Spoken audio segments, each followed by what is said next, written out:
교회 이단에 대한 이야기들이 몇 번의 공의회들을 거쳐서 마무리되었습니다.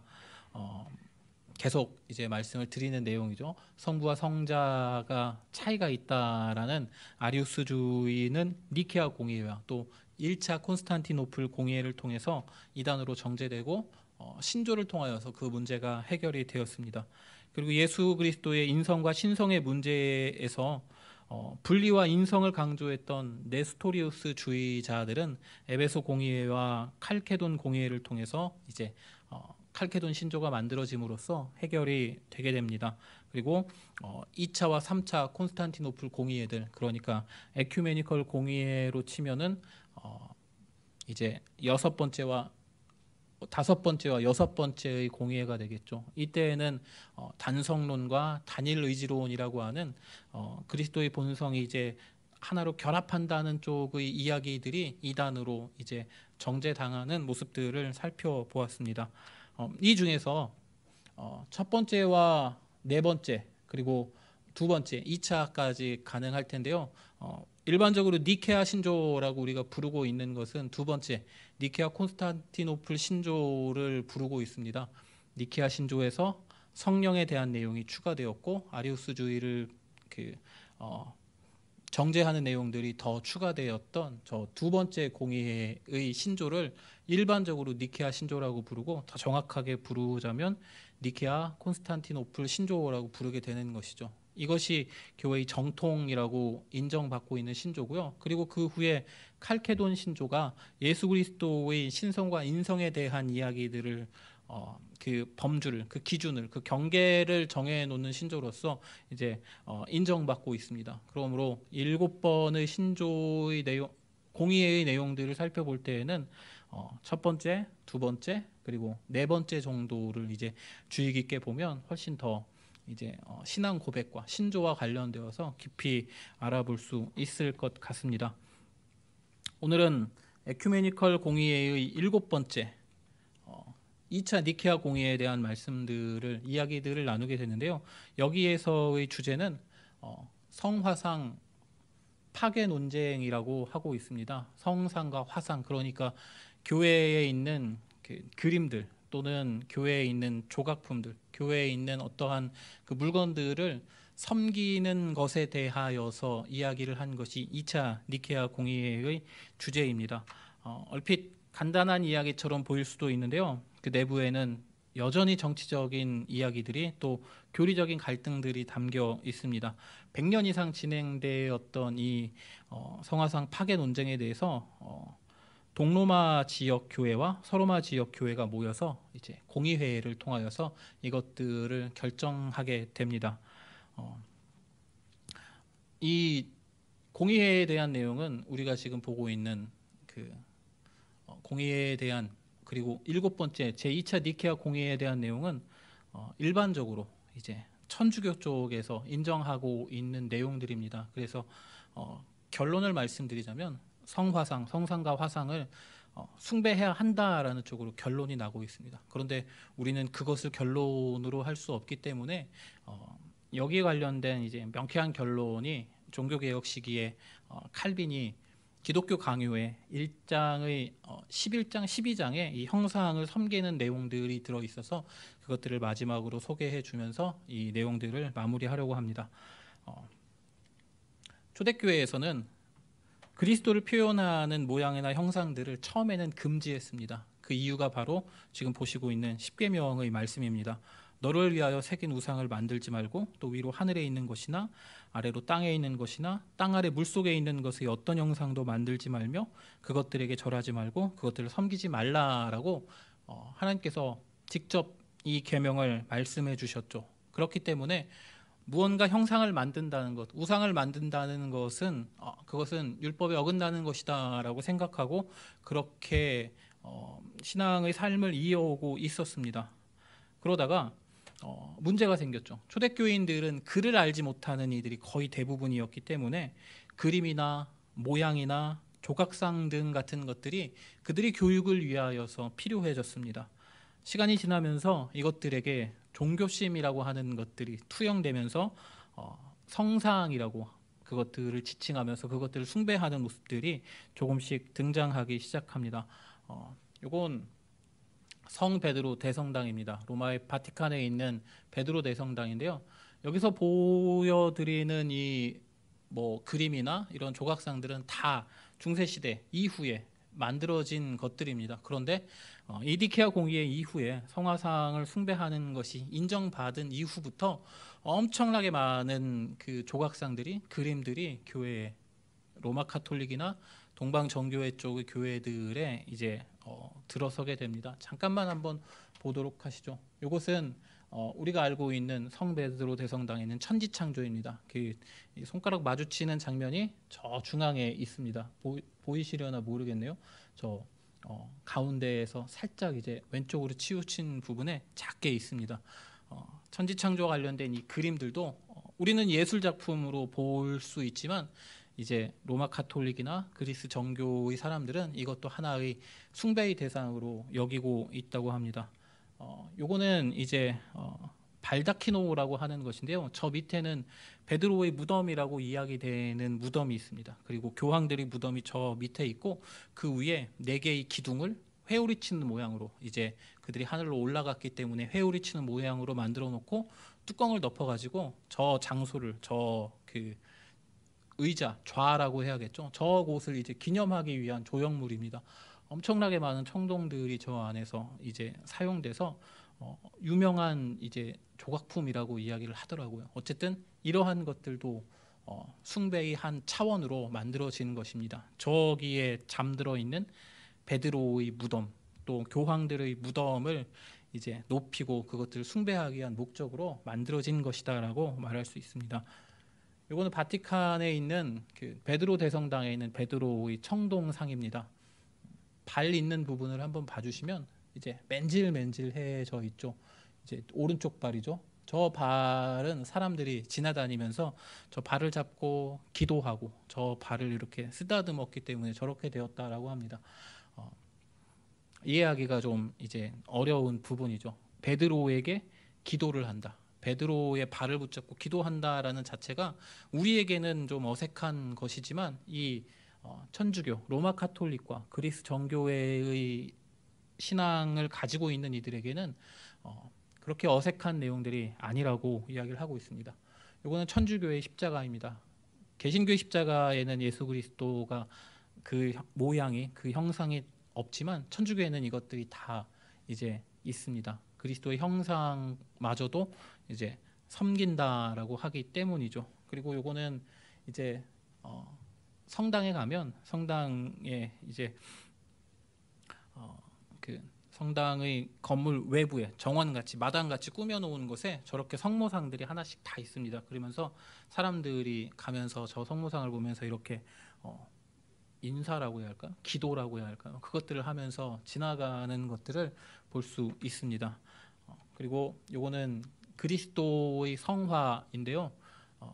이제 동로마 쪽에 있는 교회들에게서 이 성상이 계속적으로 이제 만들어지고 성당이 그려지고 하면서 그리스도의 모습들이 이제 하나로 이제 뭐라고 해야 될까? 정형화되는 그때의 예수님의 모습이라고 하는 부분입니다.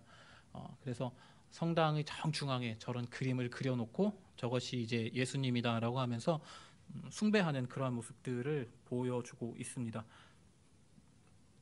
그래서 성상은 계속 늘어나게 됐고 많은 교회들이 이 성상을 설치하게 됩니다.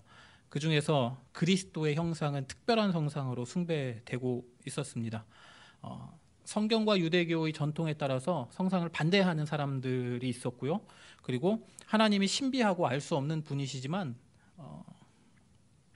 성육하신 예수 그리스도를 통해서 형상을 만들 수 있다라고 주장하는 사람들도 있었습니다. 골로새서 1장 15절에 그는 보이지 아니하시는 하나님의 형상이시오 모든 피조물보다 먼저 나신 이시니라고 하면서 이 땅에 내려오신 육체를 입으신 예수 그리스도가 하나님의 형상이다라고 하는 이 성경 말씀을 이제 다르게 해석을 한 것이죠. 그래서 예수 그리스도의 형상을 만들 수 있고 우리는 이 형상을 통해서 하나님을 본다라고 사람들은 주장하기 시작한 겁니다.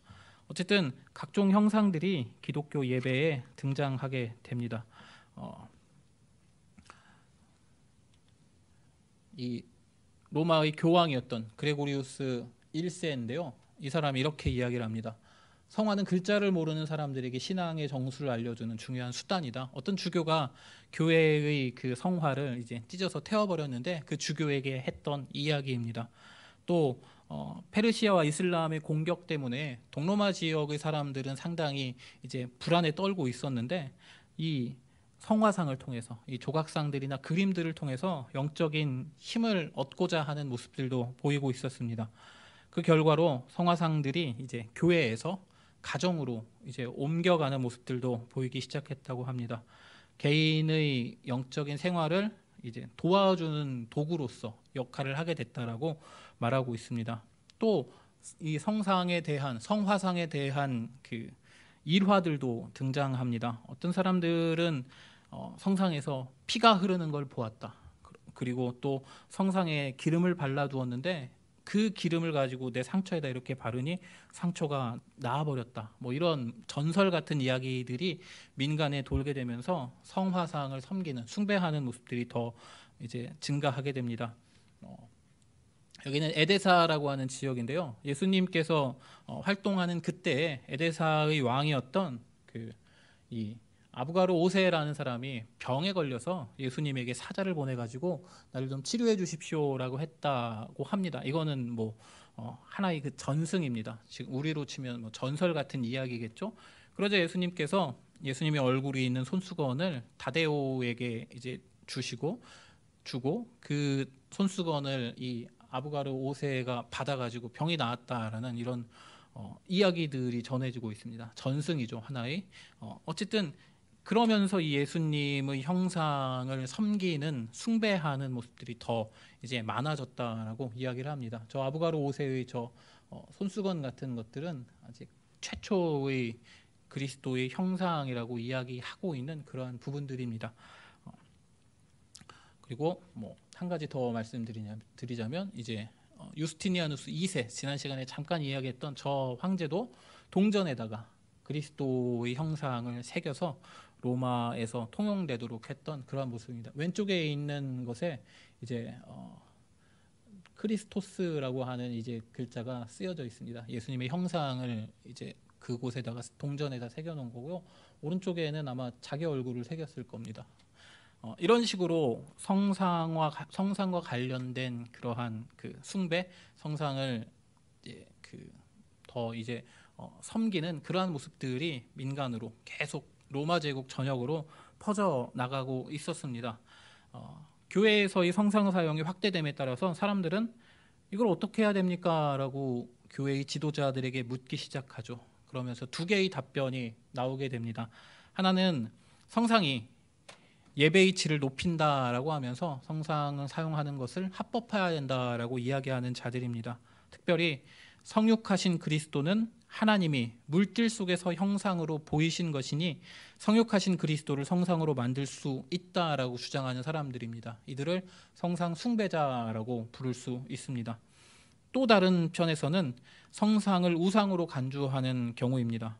성상은 성경이 금하고 있기 때문에 심각한 문제를 불러일으키는 우상 숭배다라고 말하고 있는 이들입니다. 이들을 성상 파괴자라고 부를 수 있습니다. 이 인용한 책들도 그렇고 대부분이 성상에 대한 이야기를 다루는 책들은 천주교 쪽의 책들입니다. 그래서 성상 파괴라는 저러한 조금 우리에게는 좀 부정적인 그런 느낌을 드는 단어들을 사용합니다.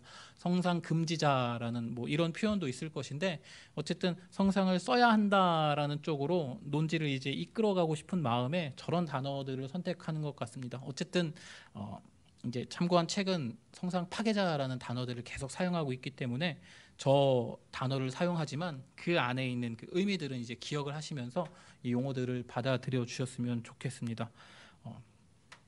어쨌든 사람들은 성상을 숭배하자, 성상을 파괴하자라는 것으로 갈려 있었는데 모든 사람들이 이렇게 양극단으로 갈려 있지는 않았고요. 어떤 이들은 온건한 사람들은 성상을 부수기보다는 교회에서 다른 쪽으로 이제 교회에서 멀어지도록 해야 한다라고 주장하는 온건한 사람들도 있었고, 성상 같은 것들은 교육의 수단으로만 써야 한다라고 주장하는 사람들도 있었습니다. 어쨌든 양극단에서 각자의 주장을 하고 있는 이들이 많이 존재하고 있는 그러한 상황입니다.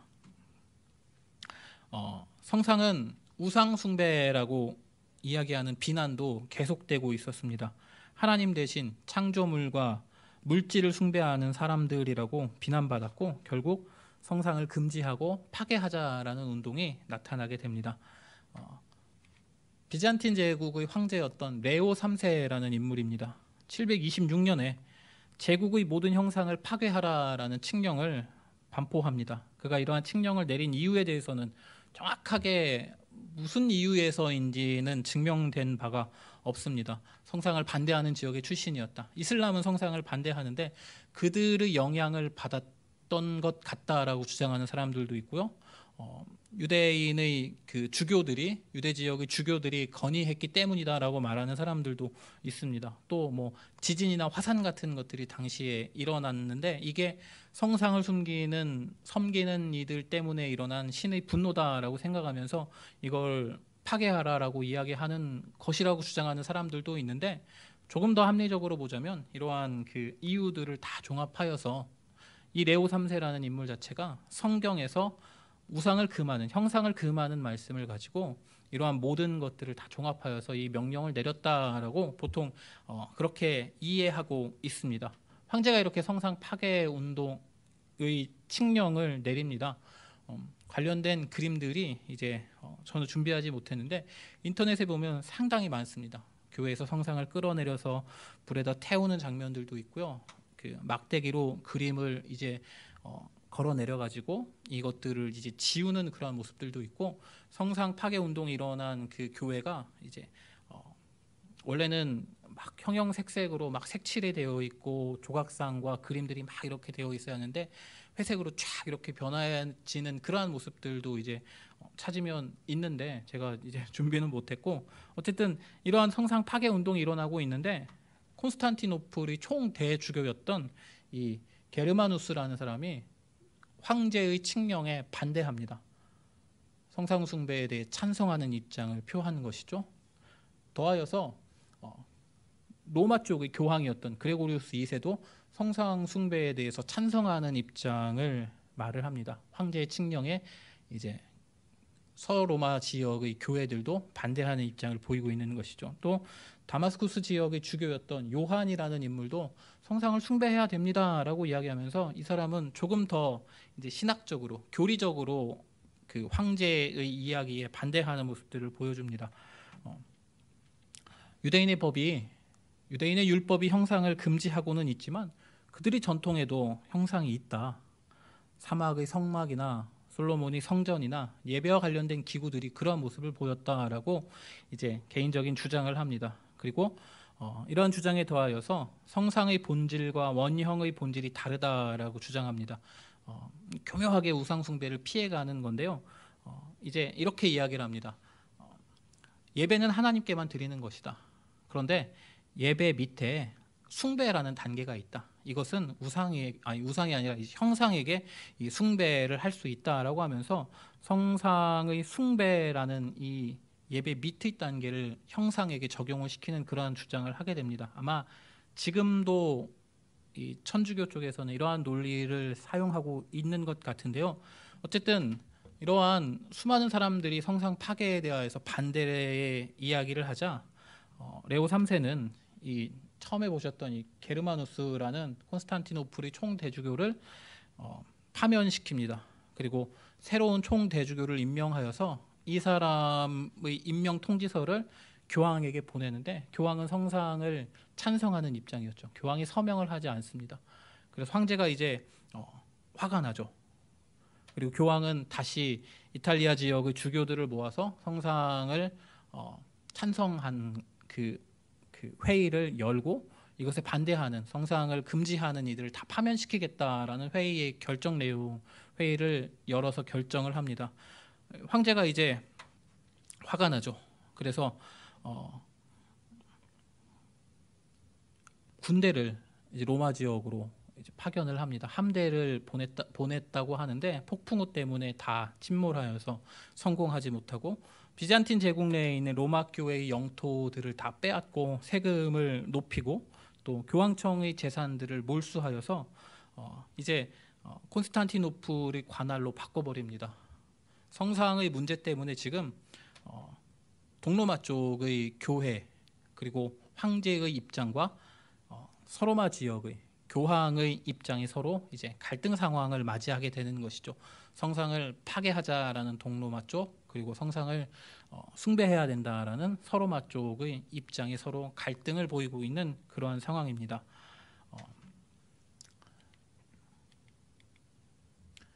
이제 레오 3세가 740년에 사망을 하고요. 그의 아들이었던 콘스탄티누스 5세가 황제로 즉위하게 됩니다. 이 사람 또한 성상을 파괴하는 입장을 지지하고 있는 인물이었습니다. 그래서 부친보다 더한 성화상 금지를 주장하는 이였는데요. 이 사람은 매우 뛰어난 인물이었다라고 합니다. 그래서 교리적으로, 신학적으로 성화상을 이제 파괴해야 된다라는 걸 지지하는 그러한 책들을 펴내기도 했다는데요. 대충 이런 내용입니다. 그리스도의 형상을 인성으로만 묘사한다면 신성과의 연합을 무시하는 것이 된다. 그리고 그렇게 되면 그리스도의 온전한 형상이 파괴되는 것이다. 그리스도의 신성을 형상으로 그리거나 표현하게 된다면 그것은 인간이 온전하게 표현하게 될 수 없으니 신성을 파괴하는 것이다. 그러므로 그리스도의 형상을 만든다는 그 자체는 성립이 되지 않는다. 뭐 이런 식의 논지를 펴면서 형상 숭배를 이제 금지하고 파괴하는 그러한 이제 그 논의를 계속해 나갑니다. 또 공의회도 소집하는데요. 히에리아라는 지역에서 공의회를 이제 소집을 해서 성상 파괴를 정통 신앙으로 인정하는 최종 법령을 결정을 하게 됩니다. 그러면서 성상, 성화상들을 이제 제거해 나가기 시작하는데요. 문제는 이제 동로마 제국의 외세의 압력들, 특히나 이민족들이 침입하고 있기 때문에 제국의 분열을 염려한 황제가 이것들을 조금 온건한 모습으로 대처하게 되었다라고 이야기를 합니다.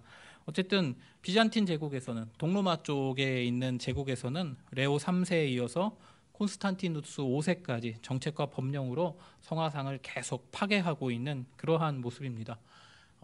이렇게 동로마 쪽에서는 이러한 모습들이 성화상들을 이제 금지하고 파괴하는 모습이 이루어지고 있는 이때에 서로마 쪽에서는 이제 상당한 변화를 일으키는 일들이 일어나게 됩니다. 그 서로마 제국은 476년에 이제 이미 멸망을 하게 됩니다. 그 제국의 황제가 이제 무너지고 게르만족들이 그곳에 자리를 잡고 왕국들을 계속 만들고 있는 그런 상황인데요. 로마 교회 근처에도 롬바르드족이라는 게르만족들이 침입해 오고 있는 상황입니다. 그래서 이제 로마 교회는 교황청은 비잔틴 제국, 동로마 쪽의 도움을 얻어서 이들을 계속 견제해 오고 있었는데 성상을 숭배하느냐 파괴하느냐라는 교리적인 갈등 때문에 이제 동로마의 도움을 기대할 수가 없게 되자 어떤 그 모습을 취하냐면 북쪽에 있는 게르만족의 왕국의 사신을 파견합니다. 교황이 직접 그곳에 가서 우리를 좀 도와주십시오라고 이야기를 합니다. 프랑크 왕국이라고 불리는 이 왕국으로 찾아갑니다. 이건 프랑크 왕국이 이제 우리가 지금 이야기하는 황제 다음 때에 세 개로 나누어진 지도인데요. 이것이 하나로 이제 합쳐져 있는 그러한 상태로 생각하시면 됩니다. 저 프랑크 왕국에서부터 프랑스, 독일, 이탈리아가 이제 분리돼서 나오게 됩니다. 유럽의 가장 이제 핵심이 되는 국가들이 저 왕국으로부터 뻗어나왔다라고 말해도 이제 틀린 말이 아닐 것인데 어쨌든 이 프랑크 왕국의 피펜이라는 왕이 교황의 요구를 받아들입니다. 그래서 도와주겠다. 군대를 이끌고 이탈리아 지역으로 내려가서 롬바르드족을 물리칩니다. 그리고 영토를 로마 교회가 있는 그 지역의 영토를 이탈리아 중부 지역을 교황에게 완전히 이제 위임해 줍니다. 이것을 교황령이라고 이야기하는데요. 피핀이 교황에게 이제 그 지역을 이제 뭐라고 표현할까요? 위임한다라고 표현하고 이제 완전히 주어버린 거죠. 이 교황령은 754년에 피핀이 교황청에게 기부한 이후에 1929년까지 계속 이탈리아 중부 지역을 아까 보셨던 저 지도에 있는 주황색 부분이죠. 저 정도의 영토를 교황청의 소유로 이제 갖고 있었는데 1929년에 라테란 회의라는 이탈리아와 이제 교황청 사이의 조약을 통해서 지금의 바티칸이라는 그 작은 규모의 영토 외에는 다 이탈리아에게 이제 돌려졌다라고 이야기를 합니다. 어쨌든 서로마 지역에서의 교회는 이민족 때문에 어려움을 받고 있는데 비잔틴의 도움, 동로마의 도움이 아니라 이젠 프랑크 왕국의 도움을 받게 되고 있는 그러한 상황으로 변화하게 되는 모습입니다. 그리고 이 이후에 피핀의 아들이었던 샤를마뉴라는 이제 보통 대제라고 표현하는데 이 대제 때에 교황청과 로마 교회와 프랑크 왕국의 그 결합이 훨씬 더 단단해지는 사건들이 일어나게 됩니다. 어쨌든 이제 서로마 쪽의 교회들은 동로마 쪽의 눈치를 보지 않고 성상에 대한 자신들의 입장을 이야기할 수 있는 조건을 갖추게 되는 것입니다. 동로마는 성상을 파괴해야 한다. 서로마는 성상을 지켜야 한다라는 이 입장이 이제 군사적인 것으로 한쪽으로 기울 수 있었으나 프랑크 왕국의 도움 때문에 이것이 이제 균형을 맞추게 되는 그러한 상황으로 변하게 된 것입니다. 그때 이제 동쪽에 있는 비잔틴 제국에 변화가 일어납니다. 콘스탄티누스 5세가 죽고요. 그의 아들이 즉위하게 된 것인데 그의 아들이 레오 4세인데 레오 4세는 그리스인 이레네라는 여인과 혼인을 하게 되고 5년 동안 그 즉위를 하다가 이제 젊은 나이에 죽게 됩니다. 그래서 20대 후반의 이레네라는 황후가 10살짜리 아들을 황제로 세우고 그리고 이 황후가 섭정을 하게 되는 것이죠. 대신 정치를 하게 됩니다. 그래서 이 이레네가 프랑크 왕국과의 동맹을 통해서 우리 비잔틴의 중흥을 동로마 제국의 중흥을 꾀하고자 노력을 합니다. 그래서 10살짜리 아들인 콘스탄티누스 6세와 프랑크 왕국의 공주와 혼인도 이제 약속을 하게 되고 또 교회의 문제도 해결하자라고 하면서 이제 모든 교회들이 모여가지고 이 성상의 문제를 한번 이야기를 해보자라고 하면서 회의를 개최하는 것을 교황에게 제의를 하게 됩니다. 그래서 교황이 786년에 콘스탄티노플의 성 소피아 대성당에서 이제 회의를 열기로 결정을 하고 이제 특사들을 파견하는 그때에 회가 열리는 그때에 이제 동로마 쪽의 군인들이 습격을 합니다. 성상을 파괴해야 한다라고 주장하는 사람들이 와서 그 회의를 방해합니다. 서로마 쪽의 사람들이 온 것을 이제 보고 성상 파괴주의자들이 이제 와서 그 회의를 이제 완전히 방해하는 일이 일어나게 되는데요. 이 폭동 때문에 회의는 이제 1년 정도 늦춰져서 그 다음 해 니케아라는 지역에서 이제 2차 니케아 공의회가 열리게 됩니다. 300명 정도의 주교가 참여했고요. 8번의 회의가 진행됐다고 합니다. 그래서 22개조의 교회법이 발표가 되었고 성상의 사용에 대해서는 공식적으로 승인하는 결정이 내려지게 됩니다. 법령과 관련된 내용이 이러한 내용들이 책에서 소개되고 있었는데요. 제가 간단하게 읽어봅니다. 성상 숭배를 사용하자, 승인하자라는 측면의 주장입니다. 우리의 신앙을 간단하게 표현하자면 우리는 우리에게 전수된 교회의 모든 전승을 그것이 말이든 글이든 상관없이 모두 바꾸지 않고 보존합니다. 그중 하나는 그림으로 표출하는 전통인데 그것은 복음서의 말씀 선포로 이루어진 역사의 기본 틀에 맞으면서도 우리에게 여러모로 유익한 전통입니다. 특히 이것은 하나님의 말씀이 성육신한 모습을 환상이 아니라 실제로 보여주는 것입니다. 그래서 거룩하고 경이로운 형상과 성스러운 그릇, 제의복, 벽걸이, 집이나 거리의 그림, 더 정확히 말해 우리 주 하나님 예수 그리스도, 우리의 흠 없으신 여인, 하나님의 어머니, 존귀한 천사들, 그리고 성인과 경건한 무리의 형상들이 교회에서 시작되어야 합니다. 이것들이 예술적인 방식으로 자주 보여질 때 그리고 사람들이 그림들의 원형을 기억하고 사모할 때 이것들은 적절한 존경과 공경을 받아야 합니다. 참된 예배는 신성에게만 드리는 것이 아니라 생명을 주는 십자가나 복음서들, 성물들, 고대로부터 내려온 향과 불빛 등에도 있습니다. 성화상을 존경하는 마음은 성화상으로 표현하는 만큼 전수되며 성화상을 존중하는 것은 실제로 성화상이 표현하는 주제를 존중하는 것입니다. 라고 하면서 성화상을 승인하는 그러한 결정을 내리게 됩니다. 그래서 이제 로마와 콘스탄티노플, 그러니까 서로마와 동로마 사이에 이제 합의를 보게 되는 거죠. 성화상을 사용하는 것을 승인하는 것으로.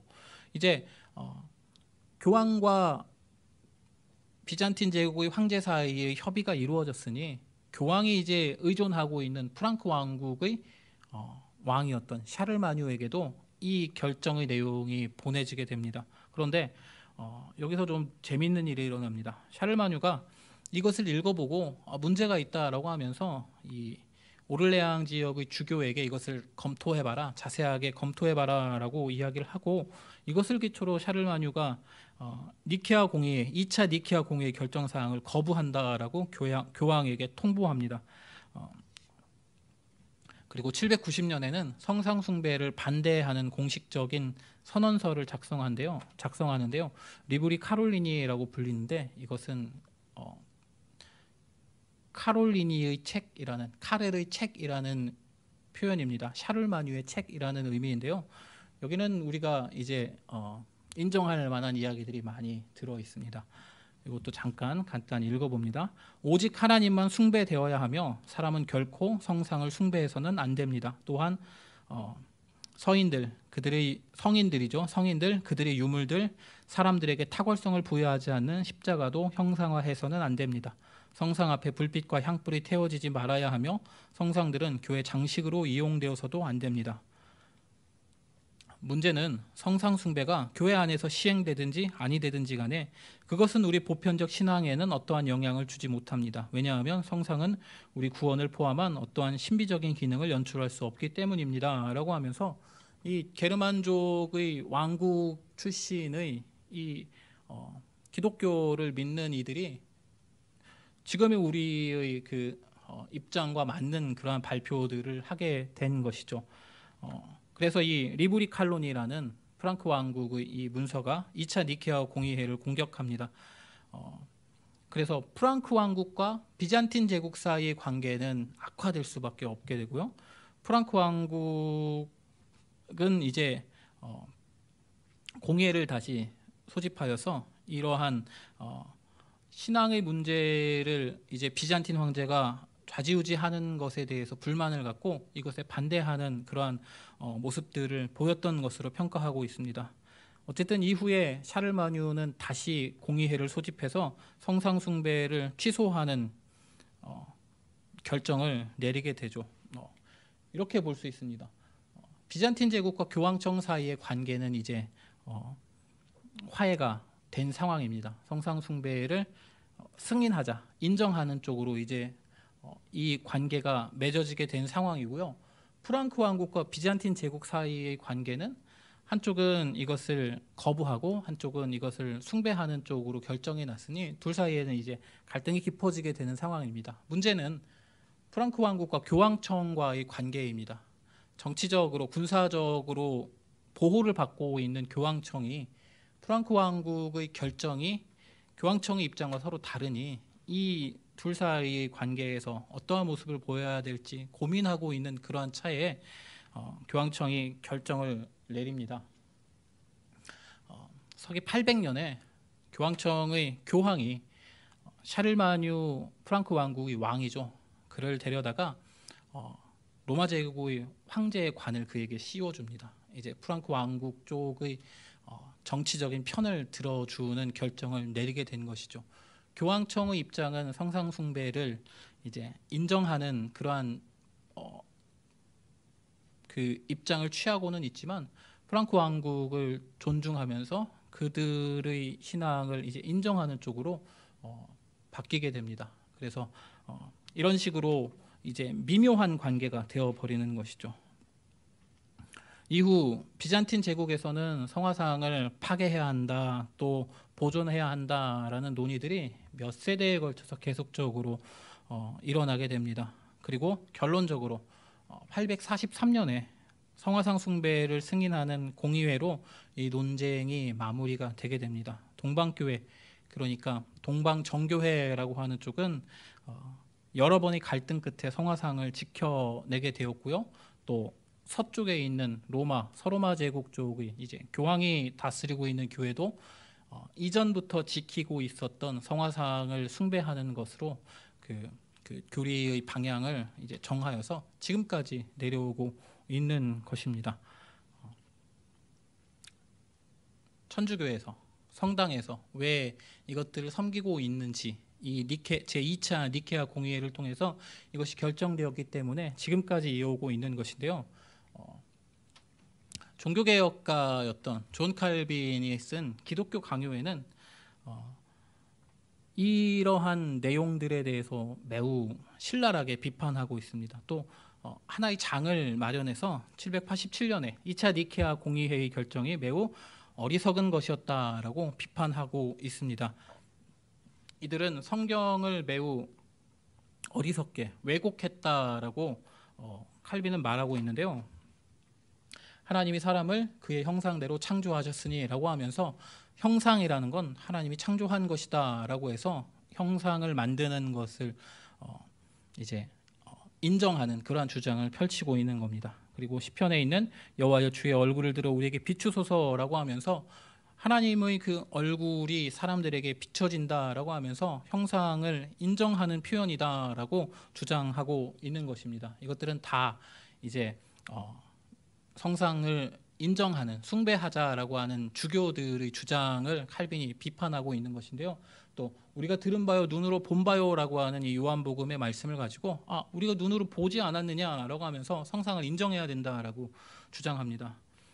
그리고 시편에서는 하나님이 그의 성도들 가운데서 찬송을 받으시도다. 성도들이 모여 있는 가운데 하나님이 찬송을 받으셔야 하니 하나님의 형상, 그리스도의 형상은 그 안에 있어야 한다라고 주장하는 것입니다.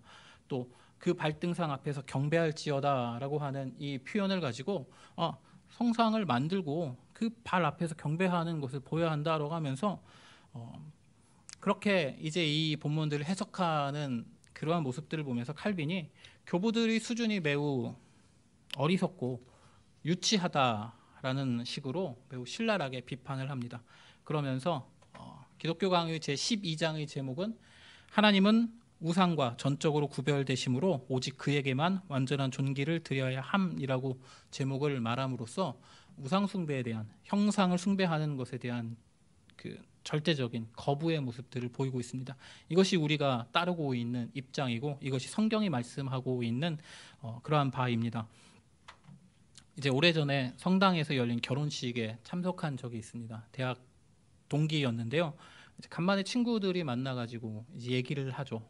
오랜만에 만났으니까 결혼식이 끝나고 이제 그 신혼여행을 이제 친구가 가야 하니까 그때까지 우리는 밖에서 이제 노닥거리면서 기다리고 있었습니다. 근데 이제 다리가 아프니까 그 성당의 마당에 있는 돌에 앉아가지고 서로 막 웃으면서 하하하하 막 이야기하고 있는데 성당에서 나오는 분들이 우리를 보면서 이러면서 가시는 거예요. 그래서 뭐지 이렇게 하고 있었는데 어떤 분이 오시더니 우리가 앉아 있는 이 자리 뒤에 마리아상이, 성모상이 있으니 사람들이 거기에다 이렇게 하고 가는 거다. 자리를 좀 옮겨서 이제 이야기를 나눠주십사, 그렇게 이야기를 하시더라고요. 그렇구나, 성당은 이런 모습들이 있구나라고 하면서 그 친구들은 다 이제 대학교의 동기들이었습니다.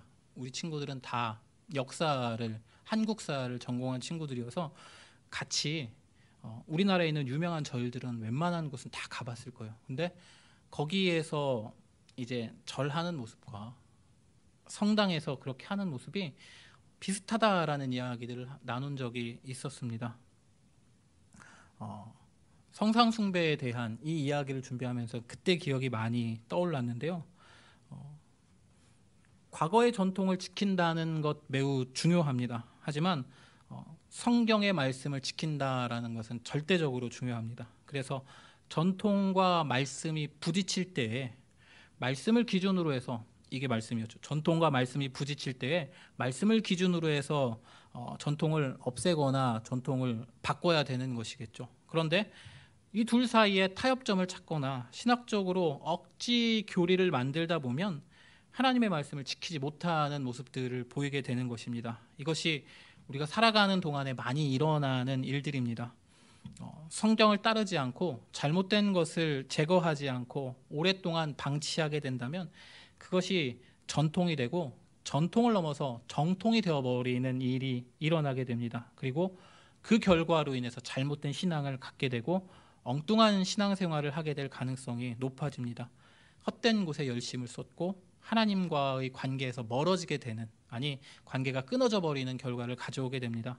그러므로 성경을 읽고 성경을 묵상하고 그것이 정말로 그런가라고 그러한가라고 따져보는 자세가 중요합니다. 지금의 교회들은 매우 안정적인 교리와 신앙을 가르치려고 노력합니다. 이것은 초대교회부터 시작된 이러한 신앙 고백의 이야기들, 그리고 종교개혁부터 시작된 성경에 대한 올바른 해석과 이해들, 그리고 교리가 확실하게 성립되어 있기 때문에 이런 것들이 가능해진 겁니다. 2000년 동안 지속적으로 발전해 온 것입니다. 이단에 대해서 싸워가면서 교리를 정돈하였고, 작은 잘못들이 있다면 이것을 바로잡기 위해서 성경을 연구하고 정통신앙을 확인하는 과정들을 계속해서 거쳤습니다. 그렇기 때문에 우리 기독교에서는 성화상을 예배의 장소에 놓아두지도 않을 뿐더러 혹시라도 그것이 있다면 그냥 장식으로 사용되는 것으로 그런 개념으로만 생각하고 있습니다. 올바른 신앙을 유지할 수 있도록 성경의 해석과 교리를 지켜온 것이 신앙의 선조들 때문이라고 말할 수도 있지만, 그 근본에는 이를 지속적으로 이제 교회를 지키시고 바른 해석으로 이끌어 주시는 성령님의 주님의 은혜가 있었습니다. 우리가 섬기는 교회에 대한 마음을 이제 다시 한번 붙잡고요, 하나님의 말씀을 가까이 하면서 그 안에서 내 신앙을 세워가는 우리 모두가 되었으면 합니다.